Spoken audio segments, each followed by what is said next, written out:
Yan guys, so ubot po sa tayo guys. Diyan tayo galing guys, packet. Oh, grabe packet, nakakapagod. Ito na yung entrance, kapasok sa falls na Ubot Falls, Lagusan. Ma'am,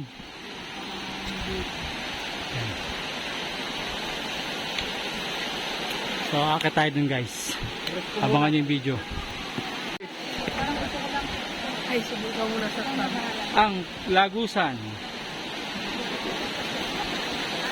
Ang Ubot Falls ay isa sa pinagmamalaking falls ng Maria Aurora at isa ito sa pwede nyo puntahan kapag nagpunta kayo dito sa Villa Aurora Ecotourism Area. Ayan na guys, papasok na tayo sa Lagusan.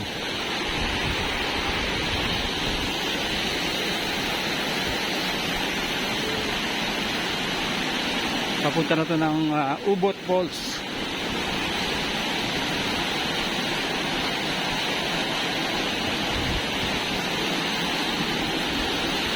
Malamig na guys ang ano dito pakiramdam kasi matubig na. Ito dito pa lang parang falls na oh.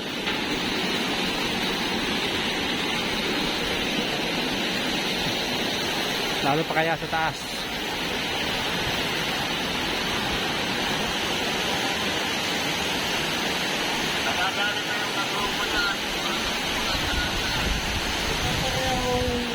Yung po kayo nito, ito po yung falls na Ubot. Yan guys, so Ubot Falls na tayo guys.